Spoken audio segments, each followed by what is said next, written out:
ऐसे ही देवभूमि देवस्थली नहीं कहा जाता। बाराबंकी अवध क्षेत्र का प्रवेश द्वार माना जाता है। यहाँ पर कण कण में शिव और पग पग पर आस्था देखने को मिलती है और इसके जो है कई उदाहरण हैं यहाँ पर। और कई पौराणिक महाभारत कालीन कह लें या इसको जो है उससे भी अगर पीछे जाते हैं तो बाराबंकी का नाम में ही जो है पौराणिक 12 अवतार स्थली रही है। यहाँ पर भगवान विष्णु जी ने वराह अवतार बाराबंकी में लिया तो उन्हीं के नाम पर बाराबंकी, फिर वो धीरे धीरे उसका जो है अपभ्रंश हो गया नाम का और जो है बाराबंकी हो गया। बाराबंकी का माती गांव जो लखनऊ से सटा हुआ है और ये बाराबंकी को अवध से जोड़ कर देखा जाता है। अवध क्षेत्र में प्रवेश का जो है प्रवेश द्वार माना जाता है। तो यहाँ पर स्थित मत्थेश्वर महादेव मंदिर जो काफ़ी पौराणिक महाभारत कालीन माना जाता है। जब अर्जुन यहाँ पर प्रवेश किए तो उन्होंने सबसे पहले यहाँ पर जो है जो प्रकट हुए शिवलिंग जो धरती के अंदर तक है उसमें जाकर उसको जो है उसको पूजा पहले, उसके पूजा करने के बाद ही बाराबंकी या अवध क्षेत्र में प्रवेश किया। आइए आपको यहाँ के बारे में विस्तार से जानकारी करते हैं महंत और जो है यहाँ के आस्थावानों के द्वारा। और ऐसे कई चमत्कारों का वर्णन भी होगा जो यहाँ की शिव महिमा को जो है दिखाता है, जिसके प्रमाण आज भी मौजूद हैं।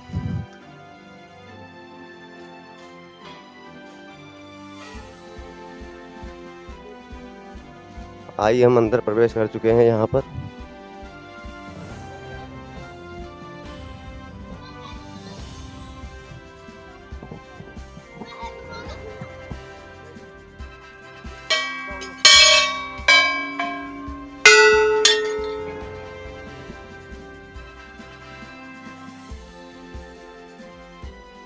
मत्थेश्वर महादेव मंदिर है ये।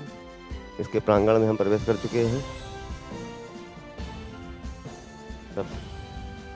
यहाँ प्रत्येक सोमवार को काफ़ी भक्त आते हैं, लेकिन ये पूरा सप्ताह यहाँ पर भीड़ रहती है भक्तों की, आस्थावानों की। विभिन्न कार्यक्रम पूजन हुआ करते हैं, समय समय पर आयोजन होते हैं। ये यहाँ पर मत्थेश्वर महादेव के सामने नंदी बाबा जी हैं, विराजमान हैं। इनके दर्शन करने के बाद आपको जो है आगे के बारे में बताते हैं। मत्थेश्वर महादेव के व्यवस्थापक से मिलते हैं विजयपाल सिंह जी से। वो बताएंगे कि यहाँ की महिमा और यहाँ पर कैसे पूजा अर्चना होती है, पूरी विस्तार से जानकारी देंगे। आइए चलते हैं विजयपाल सिंह जी के पास। जी नमस्कार, स्वागत है आपका तपनी करनी पर। जी जानकारी दी बताइए कैसे क्या है। ये मंदिर बहुत पौराणिक है और इसका 3 बार निर्माण हो चुका है। पहले छोटा सा नवाब ने बनवाया था, फिर और थोड़ा सा बड़ा निर्माण हुआ लखोड़ी। उसको जर्जर हो जाने के बाद लगभग 116 साल या 18 साल इसको तिबारा बने हो गए हैं। तो ये महाभारत काल का लिंग बताया जा रहा है। और बड़ी विशेषता ये है कि हर कार्य यहाँ जो मानवती की जाती है प्रभु की कृपा से पूरे होते हैं। लाखों के शुमार में यहाँ सावन में लोग दर्शन करते हैं। अच्छा, पूरा वर्ष यहाँ पर देखते मिला। आज भी हमने देखा कि जब से आए तब से लगातार जो है लोग श्रद्धालु आ रहे हैं और पूजा अर्चना हो रही है। इसका सोमवार के दिन, आज तो इतवार है, सोमवार के दिन विशेष ही महत्व है। कतार लगा के पूरा दिन लोग जल चढ़ाते हैं। आइए अमरेंद्र सिंह जी से बात करते हैं, जो बताएंगे आपको मंदिर के विषय में कैसे क्या है और इसका इतिहास क्या है, मंदिर से शिवलिंग से जुड़े इतिहास को और उसकी महिमा के बारे में पूरा वर्णन विस्तार से करते हैं। महेंद्र सिंह जी अपना परिचय देते हुए बताइए। जी स्वागत है आपका। प्रणाम भाइयों, आपके YouTube चैनल पर आप सभी का खसपरिया धाम परिवार की ओर से स्वागत है। मंदिर की महिमा का गुणगान तो अपने मुंह से करना एक अतिशयोक्ति होगी, क्योंकि ये वर्णन में पूरा नहीं किया जा सकता है। लेकिन कम से कम सही कह रहे हैं आप कि जो है जहाँ पर श्रद्धा है और आस्था है वो तो उसी का हृदय जानता है, उसका मन जानता है कि उसका क्या है। बाकी ये 5000 वर्ष पुराना मंदिर है। इसकी आस्था ये जुड़ी है कि जब पाटलिपुत्र यानी कि जो अब दिल्ली है, उधर से जब पांडव लोग अज्ञातवास के लिए निकले, हस्तिनापुर, उसको पाटलिपुत्र भी कहते थे, हस्तिनापुर भी, तो उस इतिहास के ही रास्ते से जब अज्ञातवास के लिए, जब वो 1 वर्ष अज्ञातवास भी था, उस अज्ञातवास को इन्हीं पहले यहाँ जंगल रहा करते होंगे, देखिए जैसा कि आप देख ही रहे हैं चारों तरफ, तो अज्ञातवास के रूप में ही वहाँ इन्होंने यहाँ पर पूजा अर्चना की। उन्हें ज्ञात होगा कि कहाँ कहाँ शिवलिंग जो है जो हम लोगों को पूजा वहाँ पर करनी है, वो तभी आए होंगे यहाँ पर और अपने मत्थे को नवा करके उन्होंने यहाँ पूजा अर्चना करी। वही पांडवों द्वारा अवध क्षेत्र में प्रवेश किया, अवध क्षेत्र में वो यहाँ पर आए वनवास के दौरान। तो यही रास्ता, जब ये नया रास्ता इधर ही से है, तो पुराने रास्ते पर ही नया रास्ता बनाया गया होगा, तो यही रास्ता रहा होगा। और ये बिल्कुल बॉर्डर भी है, आप देख लें अवध क्षेत्र का और लखनऊ का, ये अवध इधर से बढ़ जाता है, यहीं आपके 500 मीटर भी नहीं होगा। तो वहाँ पर आकर इन्होंने पूजा की। उसके बाद में वो आगे बढ़े होंगे, नागेश्वर जी की पूजा की, फिर उनको ये दोनों सिद्धियाँ प्राप्त हुई तो सिद्धेश्वर की पूजा की। उसके बाद माता कुंती ने कुंतेश्वर की पूजा की। उसके बाद सभी लोगों ने मिलकर लोधेश्वर महादेव भोलेनाथ की पूजा की। तो ये जो 5 शिवलिंग हैं जनपद बाराबंकी के, ये तब पूर्ण होते हैं जब मत्तेश्वर बाबा उसमें जो है समाहित होते हैं 5 में। अभी तक इन पर जो है सरकारों ने, पुरानी सरकारों ने, पुराने जिम्मेदार लोगों ने ध्यान ही नहीं दिया, केवल उसको उसके धन से एक लूटने खाने का कार्य किया गया। तो उससे जो है मंदिर की आस्था को चोट भी पहुंची और जो कमियां भी रहीं, नहीं तो आज एक बृहद रूप में इसका विस्तार हो चुका होता। तो उसके लिए भी जो है समय समय पर लड़ाई भी लड़ी गई सरकार से। 18 वर्षों से मांग होती है, 121 किलोमीटर की पैदल यात्रा हो चुकी है, 65 धरना प्रदर्शन हो चुके हैं, हजारों पोस्ट कार्ड अभियान हो चुके हैं। मतलब हम लोग विरोध में वृक्ष लगाते हैं। हम लोग अगर ये कहते हैं हमारी मांग नहीं पूरी कर तो हम वृक्ष लगाएंगे, तो हम लोगों ने 5100 वृक्ष लगाए, उसमें से 1100 वृक्षों को चला करके दिखाया कि आप जब तक मांग नहीं मानोगे तब तक ऐसे ही माध्यम से हम जो है इस चीज़ का विरोध जताते रहेंगे। और शिवलिंग के बारे में बताते हैं कि एक ये पृथ्वी के अंदर तक मतलब जो है इसकी काफी गहराई में है, जिस पर जरा बताइए, प्रकाश डालिए। ये गहराई में कोई शिवलिंग ऊपर से रखा नहीं गया है, ये जो है आपका प्रकट हुआ जब उसको खोदा गया, तो वो जब उनको मिलता चला गया जमीन तक, तो वो नीचे जमीन से मिलता गया। ये जो जमीन जो मतलब जमीन से बिल्कुल जुड़ा हुआ शिवलिंग है पृथ्वी से, ऐसा नहीं है कि कहीं से आकर के लगा के रखा गया। उसको जो है हमारे पुरखों ने आज इस भव्य रूप में प्रस्तुत किया। सनातनी धरती बाराबंकी के रहने वाले लोगों में यहाँ के पर होने वाली शिव महिमाओं और शिव मंदिरों और स्थलों के बारे में सबको जानकारी है लगभग, और कौन कौन से मंदिर का क्या महत्व है, और इसीलिए यहाँ के लोगों में शिव जी की अटूट आस्था भी है। प्रत्येक सोमवार को खसपरिया धाम, जो मत्तेश्वर महादेव मंदिर के नाम से जाना जाता है, यहाँ पर भक्तों का काफ़ी जमावड़ा लगता है। और इनके यहाँ के इस मंदिर के बारे में बहुत सी किंवदंतियाँ हैं, बहुत सी कथाएं जुड़ी हुई हैं। कहेंगे अमरेंद्र सिंह जी, स्वागत है।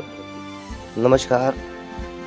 ऐसी बहुत सी कहानियाँ प्रचलित हैं, जिसमें से एक ये है कि रामसागर यादव बस्ती में हैं, अभी भी वो हैं जिनका गला काट करके इस कुएं में डाल दिया गया था। जो कुआं आपको, ये कितने वर्ष पुरानी बात मानी जाती है? खैर वो तो जीवित अभी सुनने में आया है। जीवित है, लोगों के हिसाब 81 की बात है, करीब 42 साल की बात है, और उन्हें डाल दिया गया था। पूरा गला कट चुका था, लेकिन कहते हैं कि एक सफ़ेद वस्त्र धारण किए हुए बाबा आए। उन्होंने कहा क्यों पड़ा हुआ है इस कुएं में, निकल बाहर। तो एक पेन के सहारे से, उनके पास एक पेन था, उस पेन को लगा करके पूरे कुएं से बाहर चले आए, अपने घर गए। और घर जाने पर बेहोश हुए तो उनको ले करके डॉक्टर विशाल वर्मा के पास ले जाया गया लाद कर। उसके बाद वो सरकारी अस्पताल गए। उस समय जंगी सिंह कहते हैं एसपी थे यहाँ के, और वो फिर सही हो गए। और उन्होंने कहा कि भोलेनाथ ने ही साक्षात दर्शन दे करके उन्हें बचाया। और एक और कथा है जिसमें अभी हम आपको रोकना चाहेंगे और ये भी सुनने में आया कि गर्दन पूरी कट के एकदम एक छोर हल्का सा लटका हुआ था, काफी कोई ये नहीं कहता वो मतलब अपनी जान, हाँ जान, कोई नहीं कहता बचेंगे। ये सिर्फ चमत्कार ही था जो पूरे क्षेत्र में चर्चा का विषय उस समय था, और उसी से बहुत से लोग इस मंदिर से जुड़े। मतलब लाखों की संख्या में श्री मत्थेश्वर मंदिर के जो है भक्त हैं, जो सावन में शिवरात्रि, हजारों से लाखों संख्या तभी हुई थी। हाँ, हजारों से लाखों संख्या का जो है आंकड़ा तभी छुआ, और इससे करोड़ों लोग जुड़ेंगे आपके यूट्यूब के माध्यम से। तो मैं चाहूँगा कि वो सभी लोग यहाँ पर आएँ और दर्शन करें। अभी एक दर्शन रूप में ही है कि कहते हैं कि एक सुअर था, उसको लोग चोरी करके उसको चोरी करके लाए, तो वहाँ पर उन्होंने बलि देना चाहा शंकर भगवान की लाट के ऊपर। तो जब बल देना चाहा तो जिसका वो सुअर था, जिसका वो पशु था, उसने जो है भगवान भोलेनाथ से विनती करी कि हे मत्थेश्वर बाबा, अगर भोलेनाथ में हमारी सच्ची श्रद्धा है, अगर आप हों तो वो जो है जहाँ कहीं भी वो पत्थर हो जाए। तो वो पत्थर हो गया। आप इसको देख भी सकते हैं, आपके चैनल के माध्यम से मैं दिखाना चाहूँगा कि वो ये है और ये पत्थर हो चुका है। देख सकते हैं आप इसको। ये कोई सीमेंट का बनाया हुआ नहीं है, ये पौराणिक है, इसको आप देख सकते हैं। और ये पत्थर हो चुका है। आगे से आप देखेंगे तो बाकायदा मुंह, बाकायदा इसकी आँख, बाकायदा कान, आप देख सकते हैं मुंह, समझ रहे हैं। और इस पे आक्रांताओं के निशान भी आप पा सकते हैं, क्योंकि ये बहुत ही पौराणिक है।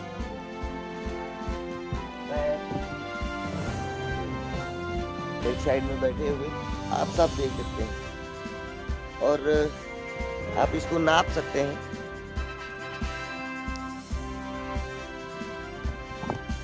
आप इसको नाप सकते हैं। साल भर के बाद आप इसको फिर नापेंगे तो ये थोड़ा बढ़ा जरूर मिलेगा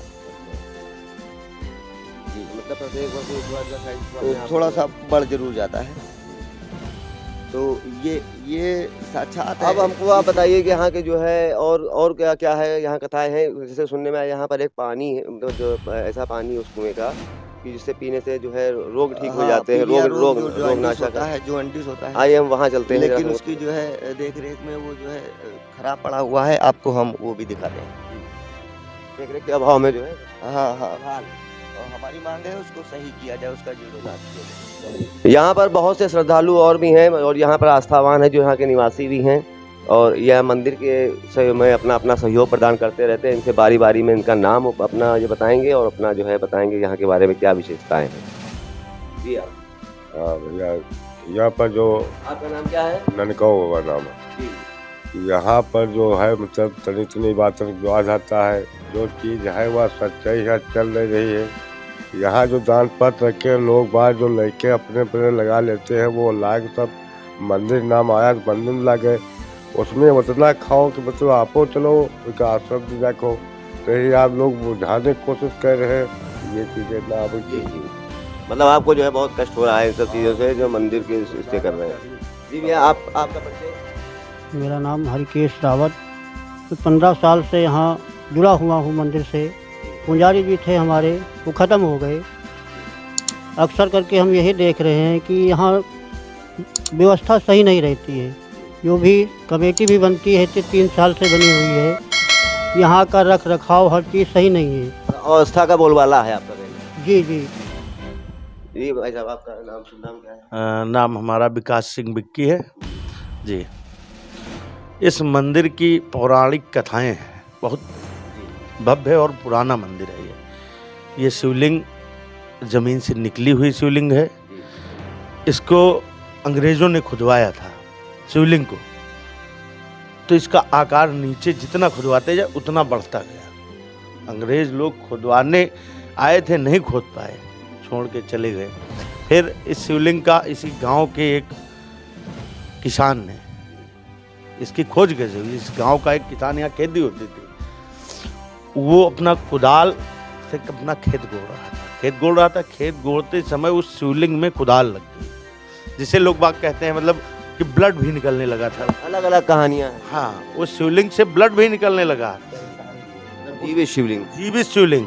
तभी से यहाँ पे मंदिर का निर्माण हुआ, यहाँ शिवलिंग निकली है, और उसमें जब कुदाल लगी शिवलिंग में तो वहाँ उसमें ब्लड निकलने लगा। तो ये स्वयं साक्षात भोलेनाथ विराजमान है यहाँ पे। और इस मंदिर की गरिमा, यहाँ बहुत दूर दूर से भक्त आते हैं, बहुत दूर दूर से भक्त आते हैं। एक से एक सेठिया आते हैं, एक से एक बहुत बड़े बड़े सेठ आते हैं। कि अभी एक हमारे बगल गांव में बस्ती है, तो वहाँ के एक पंडित जी ने कम से कम 15 लाख रुपए का गोल्ड और चांदी दोनों मिला के शिवलिंग का जो अर्घा है नीचे का, वो पूरा गोल्ड और चांदी दोनों मिला के बनवाना चाह रहे थे। बनवाए, 76 चढ़ाए 3.5 किलो चांदी का, और शिवलिंग का कवच बनवाए। लेकिन सब आस्थावान लगातार आते रहते हैं, श्रद्धा अनुसार यहाँ पर अपना जो है करते रहते हैं जो है। बस यहाँ की व्यवस्थापक जो कमेटी है वो ठीक नहीं। हाँ,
मत्थेश्वर महादेव मंदिर लखनऊ बाराबंकी मार्ग पर केवाड़ी गांव के पास धरथनिया गांव में स्थित है।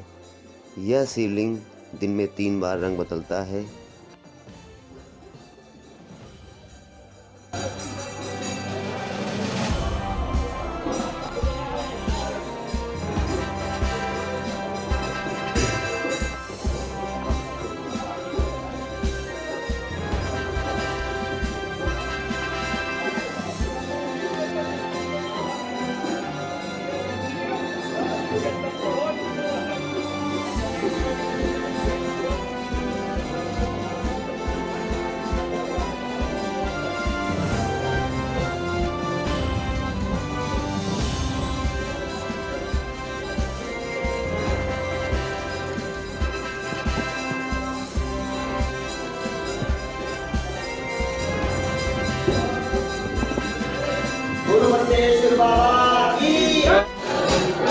मंदिर को लेकर के यहाँ के लोगों में काफ़ी जो है अव्यवस्था का बता रहे हैं कि यहाँ अवस्था है, उसमें क्या है, इनकी अपनी क्या राय है, क्या दिक्कतें हैं, कुछ बताइए जी। इसमें समस्या ये है कि आपसदारी में ही बन गई है कमेटी एक, उसी से काम तो कुछ होता नहीं है।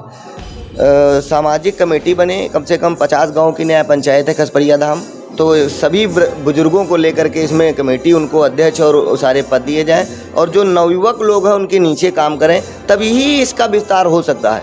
अन्यथा में केवल लूटखोरी होगी और कुछ नहीं होगा।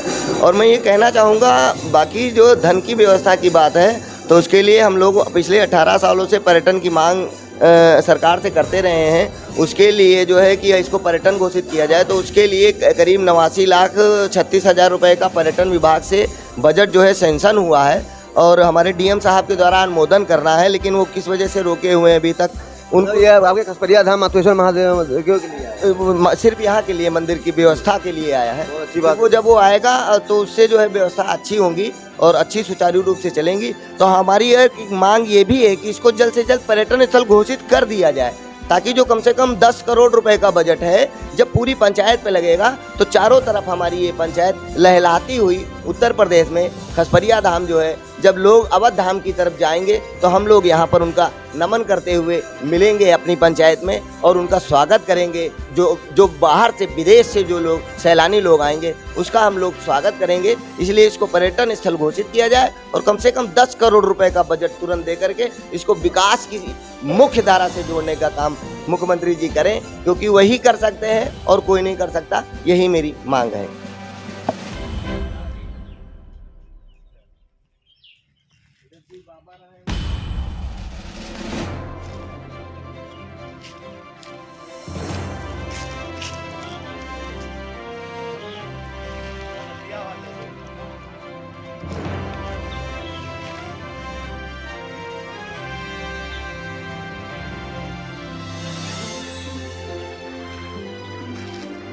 इस पेड़ के नीचे ये कौन सा कुआं है, इसके बारे में बताते हैं आप लोग, क्या महिमा है इसकी? ये कांवर के नाम से कुआं है, कौराहा कुआं इसको बोलते हैं, महापौराणिक। ये भी बहुत पुराना है।